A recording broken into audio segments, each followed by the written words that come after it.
Hello dear students, हम इस question को सॉल्व करते हैं। इस क्वेश्चन में दे रखा है two identical small conducting balls B1 and B2 are given -7 pico coulomb and +4 pico coulomb charges.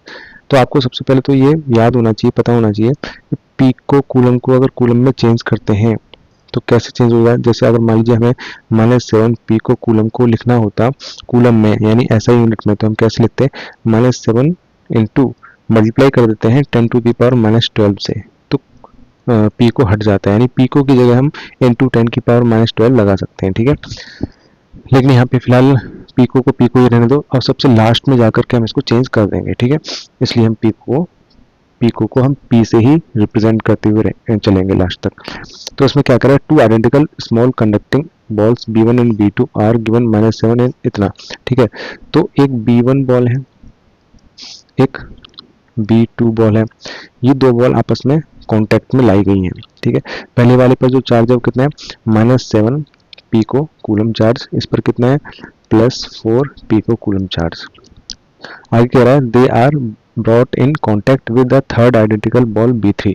एक तीसरी बॉल है B3, उसके कांटेक्ट में लाया गया है इन दोनों को, और अच्छा उसका चार्ज नहीं दिया हुआ इसमें, तो उसका चार्ज को मैं x मान लेता हूँ।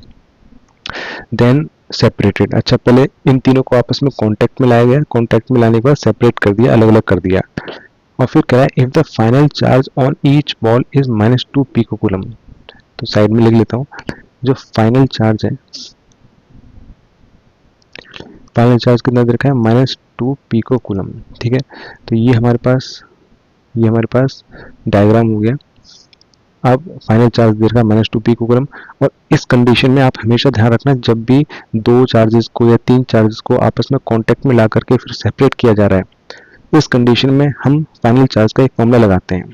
तो फाइनल चार्ज का फॉर्मूला होता है इस कंडीशन में, जिसको आपस में कांटेक्ट में लाया गया है उनको ऐड कर दो, उनके चार्जेस को, यानी Q1 + Q2 + Q3 अपॉन 3। अगर दो चार्ज होते तो Q1 + Q2 अपॉन 2 होता, तीन चार्ज है तो Q1 + Q2 + Q3 अपॉन 3 होगा। ठीक है, तो यहाँ पर तीन चार्ज है तो तीनों की यहाँ पर वैल्यू रख लो। Q1 की वैल्यू कितनी है -7 pico coulomb +4 pico coulomb, plus इसका हमें पता नहीं है तो x पिको कूलम मान लो। ठीक है, अपॉन 3। फाइनल चार्ज कितना आ गया है, फाइनल चार्ज आ गया है -2 पिको। ठीक है,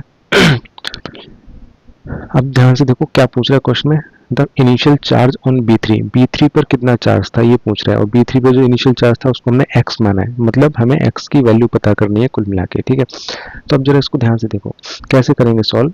अब तो बहुत आसान है, यहाँ पर -2 p लिखा हुआ है, यहाँ से p कॉमन ले लो, तो अंदर क्या बचेगा -7 + 4। ठीक है, ये c हटा देता हूँ, c मतलब ये तो कूलम यूनिट थी, इस टाइम कैलकुलेशन करते टाइम यूनिट मत लिखो। ठीक है, तो -7 + 4 + x, p आ गया कॉमन। अब ध्यान से देखो, p से p कट गया क्योंकि मल्टीप्लाई में डिवाइड में जाएगा, कट जाएगा, तो क्या बचा, अब जो भी बचा उसमें ध्यान से देखो, -2 और 3 इन दोनों का क्रॉस मल्टीप्लाई हो सकता है, तो क्रॉस मल्टीप्लाई कर दो, -6 = इधर क्या बचा -7 + 4 + x। ठीक है, तो -6 = कितना होता है, -7 + 4 कितना होता है -3।